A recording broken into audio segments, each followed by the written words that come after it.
तो हमें अपनी शर्ट दिखा रहे हैं, ये उस दिन इन्होंने पहनी हुई थी जिस दिन ये घटना हुई थी। और ये देखिए, इसमें आप देख सकते हैं ये ब्लड के निशान हैं जो इसमें साफ दिखाई दे रहे हैं। नमस्कार, आप देख रहे हैं जेजेएन न्यूज और मैं हूं आपके साथ निशा उप्रेती। हल्द्वानी के लाल कुआं कोतवाली क्षेत्र में बिंदु खत्ता पुलिस चौकी इंचार्ज और वकील के बीच बीते दिनों हुआ विवाद बढ़ता जा रहा है। ऐसे में वकीलों में भारी रोष है, जबकि दरोगा के बीच हुई मारपीट का ऑडियो और वीडियो वायरल होने के बाद मामला तूल पकड़ता गया, जिसके बाद नैनीताल के एसएसपी पंकज भट्ट ने बिंदु खत्ता चौकी इंचार्ज मनोज चौधरी को बिंदु खत्ता चौकी इंचार्ज से हटाकर थाना बनबूलपुरा में अटैच कर दिया है। ऐसे में जब जेजेएन की टीम ने मामले में पीड़ित पक्ष से बात की तो वकील एसटी जोशी ने बताया कि वे मौके पर मामले को शांतिपूर्ण तरीके से बंद कराने पहुंचे थे, लेकिन तैश में आए दरोगा ने उनके साथ हाथापाई कर दी, जिसमें उनको काफी चोट आई है। इस दौरान उन्होंने हमारी टीम को अपनी खून से सनी हुई टी शर्ट भी दिखाई जो उन्होंने मौका वारदात के दिन पहनी हुई थी। हालांकि पुलिस तो अपना काम करेगी ही, लेकिन एक पुलिस वाले का खुद पर संयम खोकर एक वकील से इस तरह का व्यवहार करना कहीं ना कहीं शर्मनाक है। सर, बीते दिनों आपके साथ बिंदु खत्ता में पुलिस से झड़प हो गई थी, तो क्या मामला था? ये एक भूमि विवाद का मामला था जो न्यायालय में लंबित चल रहा था। तो मनोज कुमार नाम का एसआई अपने हमरायों को लेकर वहाँ खड़े होकर उस फसल को कटवा रहा था, ट्रैक्टर चलवाने की कोशिश कर रहा था। तो मेरे मुवक्किल का फ़ोन आया कि मेरे बच्चे घर में अकेले हैं, वो ट्रैक्टर से खेत जोतने के लिए पुलिस बल के साथ वहाँ पहुँचा हुआ है, तो आप जो है न्यायालय में प्रक्रिया चल रही है उस बारे में उसे बताएं। सर, तकरीबन कितने बजे की ये घटना है? लगभग दोपहर 1:30 बजे की घटना है। मैं घर पर सोया हुआ था, तो मैंने अपने मुवक्किल से ये भी कहा कि आप जो 112 में फ़ोन करें, 112 पहुँचेगी। 112 पहुँचने में तो लेट हो गई, लेकिन उससे पहले जो है एसआई मनोज कुमार वहाँ पहुँच गया और ट्रैक्टर से खेत उसने जो है जुतवाने की कोशिश कर रहा था, तभी मैं भी पहुँचा। वो लोग जो उधर विपक्षी काट रहे थे जो है फसल को, तो मैंने उनसे कहा कि ये न्यायालय में लंबित है मामला, तो आप इसे रुकवा दें और मैं आपको पेपर दिखाने को तैयार हूँ। तो जब आप वहाँ पर पहुँचे तो वहाँ पर कितने लोग मौजूद थे? वहाँ एक बुज़ुर्ग व्यक्ति थे और उस परिवार की मुकदमेबादी परिवार की 2-3 महिलाएं थी। बाकी विपक्षी सब जो है खेत काट रहे थे। ट्रैक्टर वाला ट्रैक्टर खड़ा था और पुलिस बल खड़ा था वहाँ, 4 सिपाही और एक दरोगा जो। बाकी दूर छोटे छोटे बच्चे जो है वीडियो बनाने की कोशिश कर रहे थे, मोबाइल लेके खड़े थे, जिन्हें पुलिस वाले दौड़ाने लगे, जो है पीटने लगे, उनके फ़ोन छीनने लगे। जब मैं पहुँचा तो ऐसी वो चल रही थी जो। तो सर, क्या बातें हुई कि आप लोगों की झड़प हो गई? उसमें जब एसआई को हमने बोला कि ये मामला न्यायालय में लंबित चल रहा है, आप इसको रुकवाएं, ये क्या करवा रहे हैं आप खड़े होके। पब्लिक से हमने कहा कि आप इनका वीडियो बनाएं, या असंवैधानिक कार्य कर रहे हैं और न्याय के विरुद्ध काम कर रहे हैं, न्यायपालिका के विरुद्ध। तो दरोगा उत्तेजित हो गया, बोला तुझे मैं कानून सिखाता हूँ जो है, और हमारा फ़ोन छीन लिया और चेहरे पे घूसा मारा, जो बाईं साइड में अभी भी ये काला निशान है, आँखों पर जो है, सर पर डंडे मारे। एक सिपाही था मेहता नाम का, मनोज कुमार ने जो है घूसा मारा। दूसरे सिपाही ने पकड़ लिया, बुरी तरह कपड़े फाड़ दिए, नाक में घूसा मारा, ब्लीडिंग होने लगी और बहुत बुरी तरह माँ की बहन की ऐसी गालियाँ दी जिनको मैं कह भी नहीं सकता हूँ। और उसके बाद मेरे साथ बहुत ही बदसलूकी करी, मुझे गिराने की कोशिश करने लगा, खींचा खांची, मार पीट। जब मैंने अपने बचाव में उसका डंडा छीना तो फिर एक से वो वीडियो बनवा रहा था कि ये मुझे मार रहे हैं उल्टा।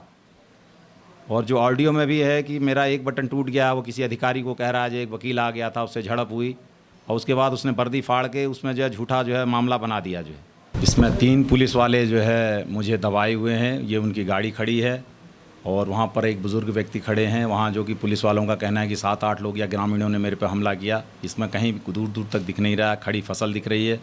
और उसके बाद जो है पुलिस द्वारा जो दूसरे पक्ष को नहीं दिखाया गया, वो सब हथियारों से लैस दिखाई पड़ रहे हैं इसमें, इस फोटोग्राफ में, जिनके हाथ में दरांतियाँ, तलवार, खड़ी फसल को काटते हुए दिखाई दे रहे हैं। और उसके बाद ट्रैक्टर खड़ा है जो जोतने के लिए तैयार है, उसके बाद जुता हुआ खेत, यानी कि पुलिस ने अपनी दमंगई पर जो है कैसे फसल को जुतवा कर वहाँ जो है बर्बाद कर दिया, ये साफ स्पष्ट दिखाई दे रहा है। ये मनोज कुमार की जो है एक दादागिर्दी जो है पुलिस की, गुंडागिर्दी है। और उसके बाद मेरे साथ जो मारपीट की और जो असली इस हादसा का जो वो किया, सब उसका ऑडियो रिकॉर्डिंग जो है मेरा ये पेन ड्राइव में मौजूद है। ये मैं अभी जो है वरिष्ठ अधिकारियों को जो है दूंगा। पुलिस के उच्च अधिकारियों का भी जब मुझे चौकी से थाने लाया गया, कोई जो है सकारात्मक मुझे नहीं सुना गया, बल्कि एक अज्ञात जगह पर मुझे जो है रख दिया गया, जो और घर वालों को भी नहीं बताया गया कि कहाँ है। जो लोग थाने पहुँचे ना उन्हें बताया गया कि यहाँ थाने में या कहाँ है। लगभग शाम 5 बजे तक किसी को भी मालूम नहीं था मैं कहाँ हूँ। और मैं चोटिल था, जो है मुझे कोई भी फर्स्ट एड उपलब्ध नहीं कराया गया, जो कि मानव अधिकारों का भी उल्लंघन किया उन्होंने। और न किसी वरिष्ठ अधिकारी ने सुनने की भी कोशिश की कि आखिर मामला क्या था। तो उन्होंने जो है मुझे फर्श पे वहाँ एक अपराधी की तरह जो है बैठाल के रखा। मैंने वहाँ भी उनसे कहा कि भाई जो है आप मेरे साथ ऐसा व्यवहार न करें। तो वहाँ एक और व्यक्ति था, एक जो रात्रि ड्यूटी पर मौजूद सिपाही था, विनोद कुमार सिंह नाम का।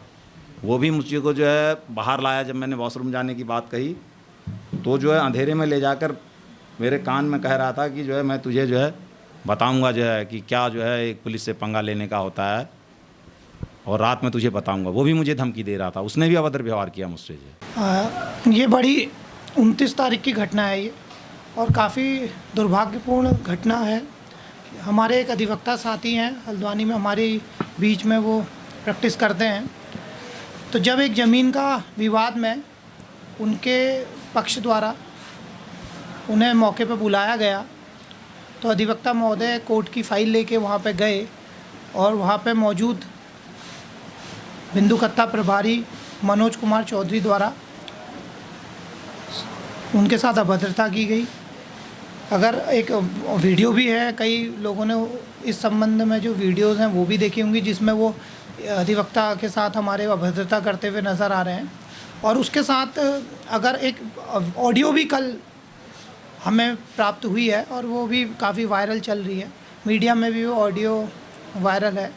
तो उसमें भी साफ पता चलता है कि हमारे अधिवक्ता साथी कह रहे हैं कि भाई दरोगा जी, आप कम से कम ये मामला कोर्ट में विचाराधीन है और आप इसके पेपर तो देख लें, ये फ़ाइल लेके आया हूँ मैं। तो उनके इतने कहते ही दरोगा जी ने बिना कुछ सुने उनके साथ मारपीट हाथापाई शुरू कर दी, गाली गलौज, और सभी अधिवक्ताओं के लिए भी उसमें वो गलत और अभद्र भाषा का प्रयोग कर रहे हैं। और गाली गलौज और गंदी भाषा से पता चलता है कि किस तरीके के वो दरोगा हैं और कैसे क्षेत्र में कैसी कार्यप्रणाली से वो कार्य कर रहे हैं।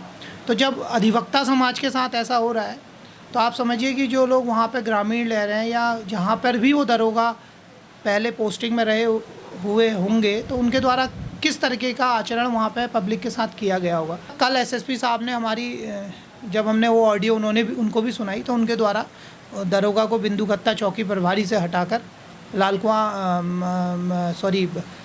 बनवुलपुरा में संबद्ध करा गया है। तो फिलहाल हम इतने से ठीक है, एसएसपी साहब ने हमारी बात को माना है, लेकिन हम अभी पूर्ण संतुष्ट नहीं है। जब तक कि उस दरोगा के खिलाफ कार्रवाई नहीं होगी, एफआईआर दर्ज नहीं होगी, हम हल्द्वानी के अधिवक्ता और चाहे हमारा पूरा उत्तराखंड के अधिवक्ताओं में ये वीडियो और ऑडियो जिसने भी सुना है, वो सभी लोग इस मामले को अंजाम तक हम ले जाएंगे। सभी लोगों ने तय करा है, और बार काउंसिल का भी हमें पूरा समर्थन है, और विभिन्न बारों से भी हमें लगातार फ़ोन आ रहे हैं। लेकिन हम अभी फ़िलहाल हम ये चाह रहे हैं कि एसएसपी साहब हैं तो आम जनता के हैं, हमारे भी हैं, तो हमें ये उम्मीद है कि वो बर्खास्तगी, ये मनोज कुमार चौधरी की बर्खास्तगी करेंगे। तो हमें पूरी उम्मीद है, और हमारे पास पूरे एविडेंस भी है। और अभी नहीं तो हमें इस लड़ाई को हम हर हालत में अंजाम तक ले जाएंगे, और किसी भी कीमत में हम अपने आत्मसम्मान के साथ कोई भी अधिवक्ता समझौता नहीं करेगा, और सारी बारों का हमें पूर्ण। तो ये थी हमारे संवाददाता हिमांशु संबल की ग्राउंड रिपोर्ट। ऐसी तमाम खबरों के लिए आप बने रहिए जेजेएन न्यूज़ के साथ। नमस्कार।